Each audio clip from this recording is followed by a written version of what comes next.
up to a sixth of Canadian adults have high blood pressure. They don't know about it. They have no symptoms, and that's potentially very dangerous for their health, medium, long-term health. Unfortunately, the damages are happening behind the scenes, are happening slowly over years. Yeah. And that is the main problem with hypertension, is that all this time where you don't feel anything, where the blood pressure could be higher, is when those changes are happening.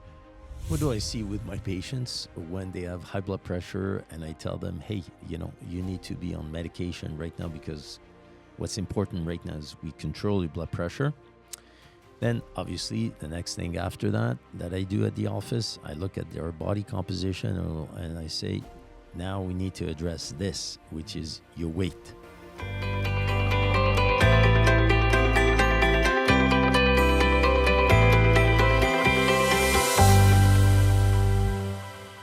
Welcome back, everybody.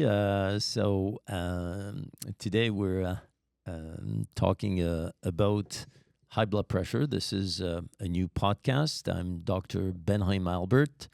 I am a physician, family physician here in Montreal at Physimed. I'm Dr. Assayag Raphael, also a family physician in Montreal. And Dr. Yann Azoulay, also at Physimed.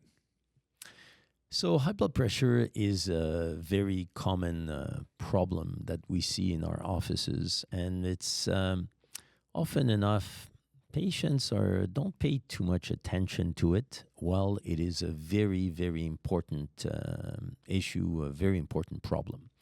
So before we go on to talk about high blood pressure, let's talk about blood pressure first. What does blood pressure mean? So every time you take your blood pressure, you have two numbers like 130 over 80, 120 over 85, whatever. And these two numbers represent the pressure in the vascular system when the heart, which is a pump, when the heart pumps and propels the blood in our system, that's the higher number because the pressure is higher, the heart is pumping. So it could be the 120 out of the 120 over 80. And when the heart dilates in order to fill up again, that's the lower number. So when the heart is at rest, there's still a pressure in the vascular system. That's the second number, the 80. So 120 over 80 means 120 is when the heart pumps, 80 is when the heart dilates. And why is high blood pressure important? It's because when the pressure is higher in our system, the heart has to pump harder in order to propel the blood inside our system. So, high blood pressure is a problem, but often enough, patients are not sort of alarmed by it. Is that what you see? Yes, absolutely. It's a huge problem. And you're right. Those numbers mean very little for a lot of people. 120, 140. This is a question that we get asked very often. And the reality is, I was reading a statistics recently, up to a third of people in Canada, or a third of adults in Canada, suffer from high blood pressure. Half of them don't know about it, meaning that up to a sixth of Canadian adults have high blood pressure. They don't know about it. They have no symptoms, and that's potentially very dangerous for their health, medium, long-term health. So when they come to see you, just for a checkup or whatnot, and often enough, I'm sure, like me, you find out that they have high blood pressure. There's often enough, they're not symptomatic. Is that correct? Absolutely, and that's the main problem with hypertension, is that there usually is no symptoms. There's usually no pain, no warning signs that are there, really.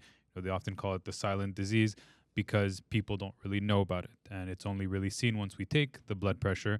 And even when it is elevated, again, a lot of patients seem to brush it off, say that they're stressed, say that they had a coffee right before, or all sorts of other excuses that are there.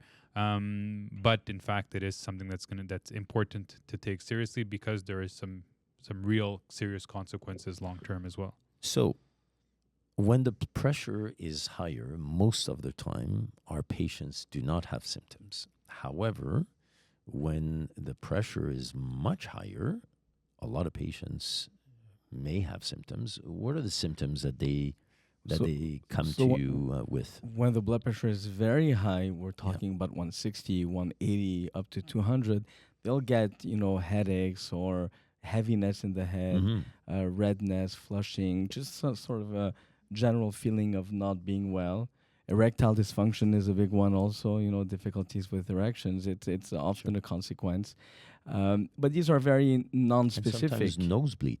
Sometimes that can I happen. have some Yeah. patients. Yeah. I've had some patients with Mm. high blood pressure that came just for a nosebleed to see me, and their pressure was through the roof. But usually So- when that happens, it's because they've had high blood pressure for a very long Yeah. time before and they didn't know Yeah. about it.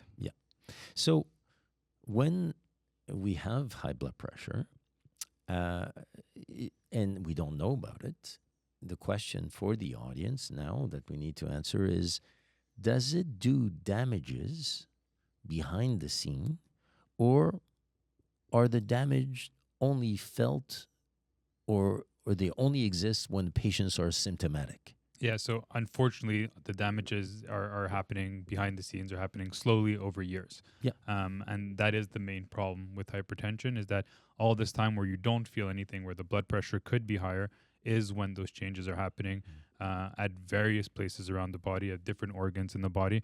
And those are things that will cause some long-term consequences. Unfortunately, when there is symptoms that are present, a lot of the times it's either too late or it's too high, that it's in a range, if you will, of the blood pressure that does put you at immediate risk of stroke and other serious problems. Mhm. Often enough, we see patients that tell us, my pressure is high just because of stress. Mhm. So tell me a little bit about stress, high Mm. blood pressure.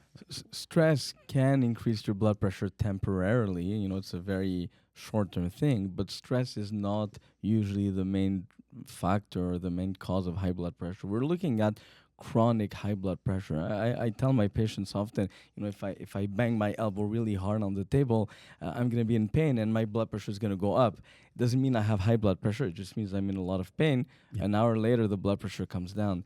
Now, these people that have high blood pressure, no matter what, their blood pressure always remains elevated, and that's where the problem lies.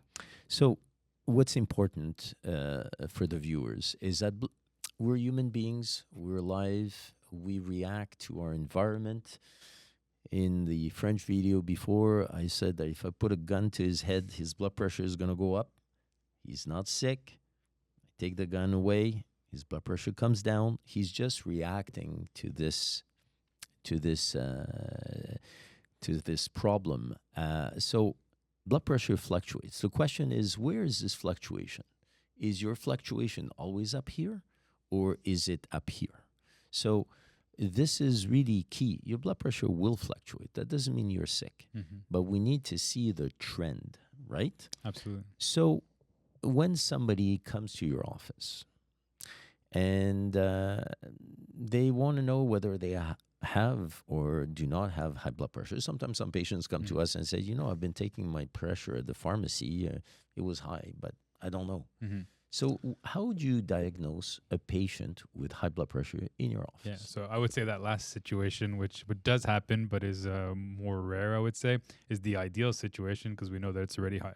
Most time, it's just going to be that blood pressure that we're going to take when they're consulting for a regular visit or a checkup, and we see that it's elevated. And we do explain that it can vary, that it can change, that there could be other factors that are in play. So it is important to repeat it, and to repeat it on there's different methods for you to do so, to really confirm that the pressure is indeed high and that it's sustained high. So at the office, what kind of tests can you do to confirm that there is high blood pressure? Yeah, so the different clinics, I guess, could offer different services. Most of the time, they're going to offer something called the BP True. This would be taking your blood pressure a few times or serial times in a right amount in a spaced amount of time to confirm that it is in fact high and take the average of them all. So the patients are plugged to a machine in a lab or something like that, and it records the blood pressure serially several times while patient's lying, resting. That's this right. and that. Usually we try to take away all the other factors that could be in there Yeah. that could cause the pressure to be a little bit higher. Ideally, it's doing something like a 24-hour blood pressure monitor, something that we have here, easily accessible as well, where a patient would be wearing a device for 24 hours and taking the blood pressure throughout the day, throughout their regular day-to-day activities, and really confirm if the blood pressure is in fact high. Well, sometimes we have also at the office, maybe you can speak about this, something called white coat syndrome. Can you elaborate on that? Yes, absolutely. Those tools are very useful for Syndrome. white coat syndrome. In fact, white coat syndrome means that whenever you go to the doctors, your blood pressure is very high, and the rest of the time it's normal. And this is actually a condition that's very, very common, very surprising for patients. Often they wonder what's going on. Your blood pressure could be 180 at the doctor's office and 120 at home. But the only way to know that is to then measure it either with a BP True or with a 24-hour blood pressure monitor, or at the pharmacy, or at home even with a home monitor. And that's very important because this is a very, very common phenomenon. So high blood pressure can have some really serious consequences for patients. We talk a lot about strokes, right? Heart attacks. Can you tell us a little bit about these conditions and what you see in your office often enough? Yeah, so the biggest risk long term having your blood pressure stay that high is that if it does get in ranges that can cause damage immediately, you are at risk of having either a type of brain bleed, which would be a form of stroke, or a heart attack because the blood pressure is too high. This is obviously not something that's happening on a daily basis in the office, but it's something that does happen, and it's something that we the most important thing that we're trying to prevent.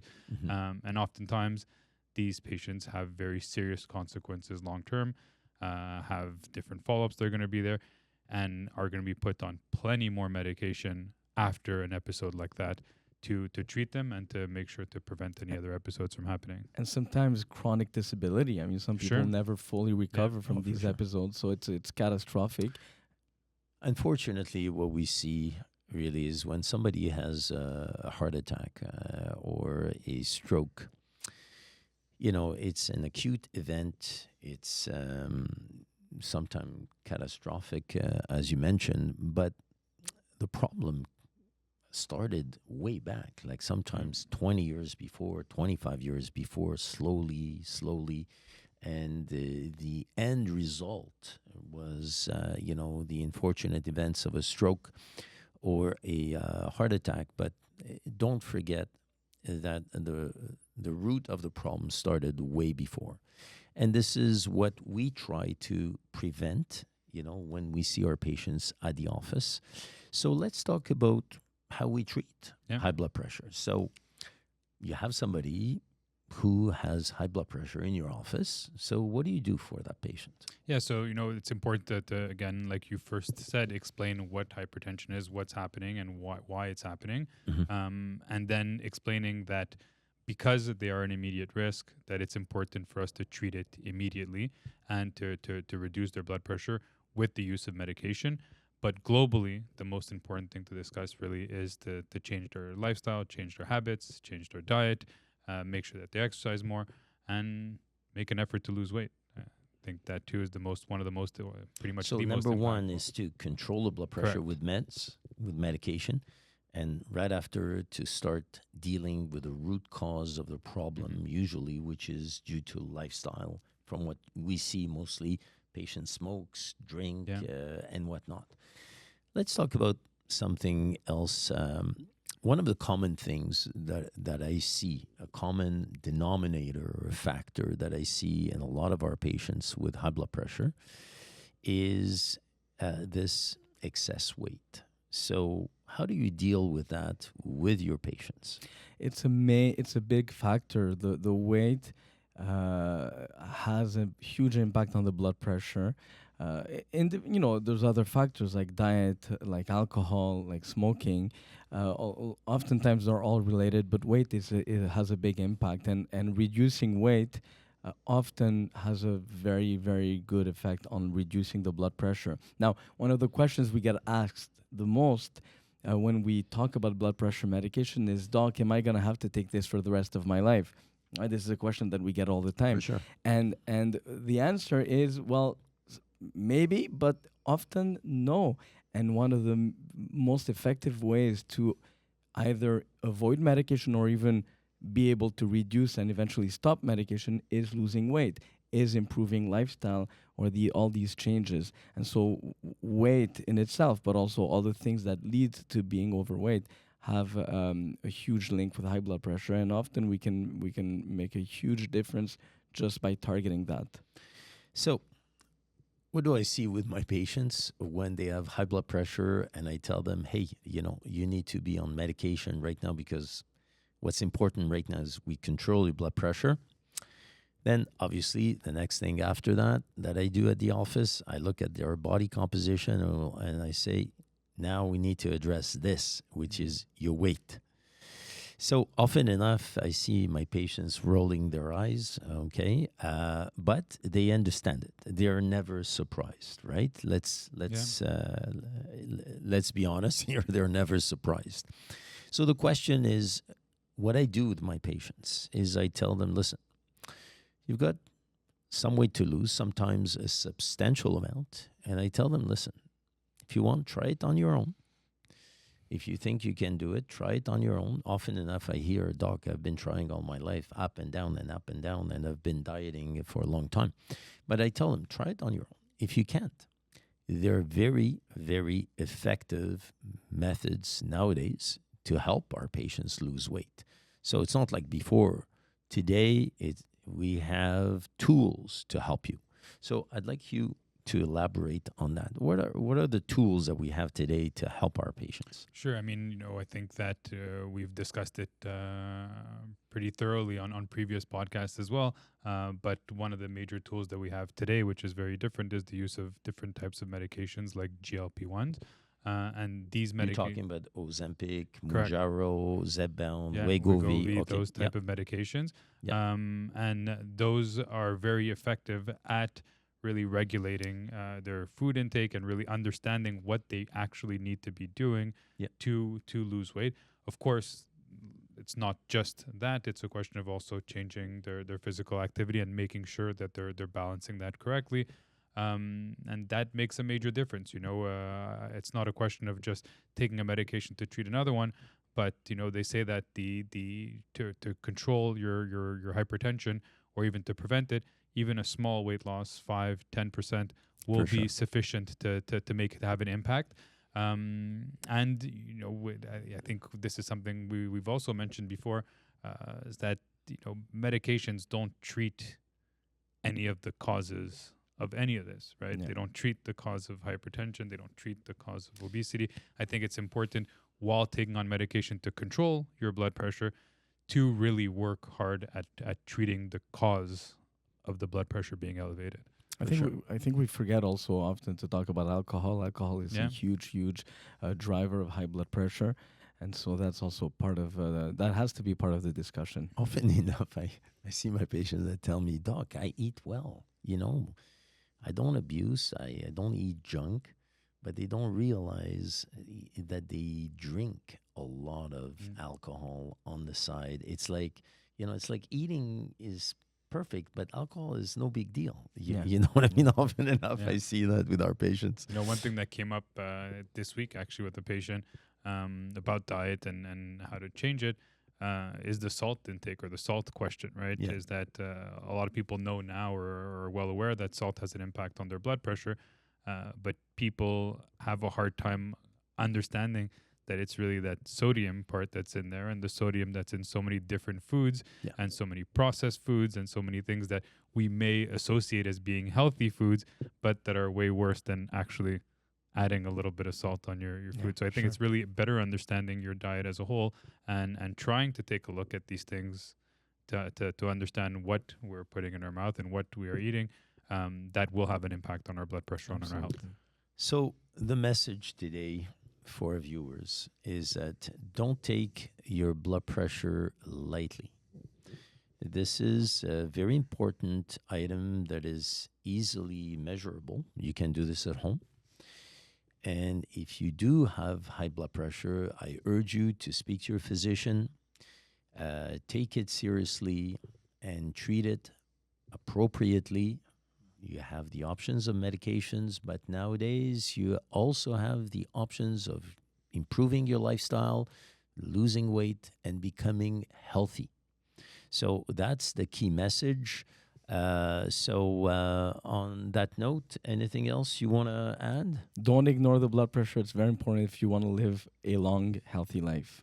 Yeah, it's a silent disease, so make sure to go see your doctor, go to your pharmacy, go take your blood pressure when you see a blood pressure monitor, and consult if you do see it's elevated.